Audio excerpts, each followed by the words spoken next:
আসসালামু আলাইকুম, আমি ডক্টর রাকিব। তো আজকে আমরা কথা বলবো ফাইবারস অফ দ্য লাংস নিয়ে, অর্থাৎ আমাদের লাংসে কী কী ফাইবার আছে। তো আমরা যদি দেখি লাংসে কী কী ফাইবার আছে, তাহলে এক নাম্বার দেখবো হচ্ছে ইলাস্টিন ফাইবার,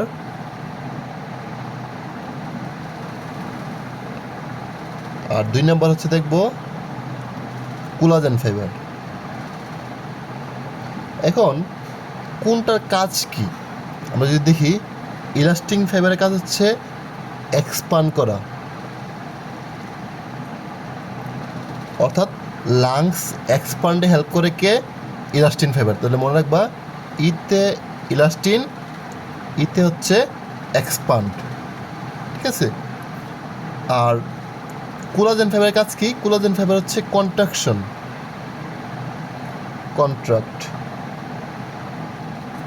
অর্থাৎ লাংসের কন্ট্রাকশনে হেল্প করে কে?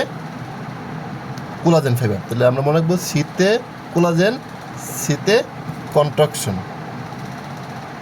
এখন যদি কোনো কারণে এই ইলাস্টিন ফাইবারটা হচ্ছে ডেস্ট্রয় হয়ে যায়, তখন কি ডেভেলপ করবে?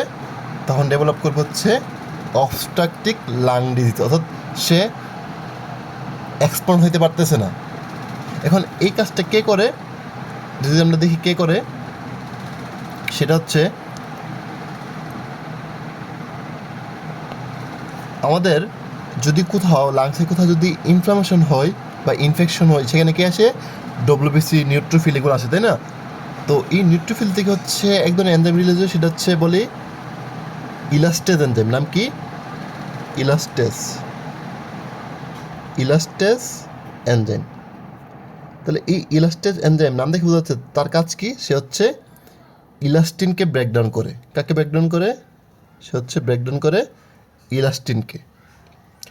এখন আমাদের বডিতে আরও একটা এনজাইম আছে, যেটা লিভার থেকে আসে, সেটার নাম হচ্ছে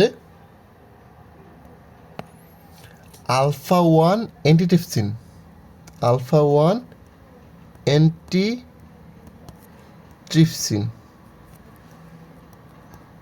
তাহলে নাম দেখে আমরা বুঝতে পারতেছি যে তার কাজ কি। তার কাজ হচ্ছে অ্যান্টিট্রিপসিন, অর্থাৎ প্রোটিনকে ব্রেকডাউনে বাধা দেওয়া। এখন এটা কি করে? এই এনজাইমটা হচ্ছে এই ইলাস্টেজ এনজাইমকে ইনহিবিট করে রাখে, ফলে সে এই ইলাস্টেজ এনজাইমটাকে কী করতে পারে না? ব্রেকডাউন করতে পারে না। এই ইলাস্টেজ এনজাইমটাকে হচ্ছে সে ব্রেকডাউন করে রাখে, ফলে এই ইলাস্টেজ এনজাইমটা কী করতে পারে না? ইলাস্টিনকে ব্রেকডাউন করতে পারে না, ফলে আমাদের লাংস এক্সপ্যান্ড করতে পারে। আর এই আমাদের লাংসের এই ইলাস্টিন এবং কোলাজেন ফাইবারের সমন্বয়ের ফলে কী হচ্ছে? লাংস কন্ট্যাক্ট এবং ডাইলেট করতে পারতেছে। এখন যদি কোনো কারণে এই আলফা ওয়ান অ্যান্টিট্রিপসিনটা আমাদের বডিতে না থাকে, তখন সে কী করবে না? ইলাস্টেজকে বাধা দিতে পারবে না, ফলে ইলাস্টেজ বডিতে থাকবে। এই ইলাস্টেজ কী করে? এই ইলাস্টিন ফাইবারকে ব্রেকডাউন করে দেয়, ফলে আমাদের লাংস এক্সপ্যান্ড হতে পারে না, তখন ডেভেলপ করে হচ্ছে অবস্ট্রাকটিভ লাং ডিজিজ। কী ডেভেলপ করে? Obstructive lung disease. অর্থাৎ আমি যদি বলি আলফা ওয়ান অ্যান্টিট্রিপসিন ডেফিসিয়েন্সি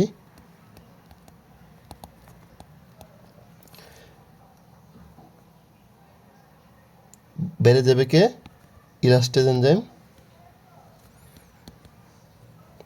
এই ইলাস্টেজ কী করবে? ব্রেকডাউন করবে ইলাস্টিনকে।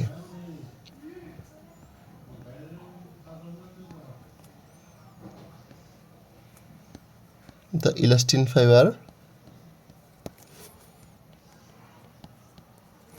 ফলে কী হবে? লাংস কান্ট এক্সপান্ড, সো কী ডেভেলপ করবে? Obstructive lung disease, obstructive lungs disease. Mainly কোনটা? Emphysema, emphysema. তাহলে আমরা বুঝলাম যে এমফাইসিমাতে কী হয়? ওই আলফা ওয়ান অ্যান্টিট্রিপসিন ডেফিসিয়েন্সি হয়। এই আলফা ওয়ান অ্যান্টিট্রিপসিন ডেফিসিয়েন্সির কারণে কী হচ্ছে?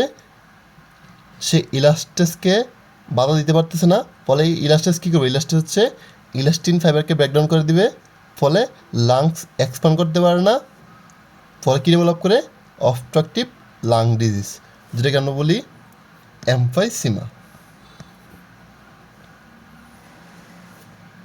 ওকে, তাহলে আমরা শিখে ফেললাম যে কীভাবে এমফাইসিমা ডেভেলপ করে আলফা ওয়ান অ্যান্টিটিপসি ডেফিসিয়েন্সিতে।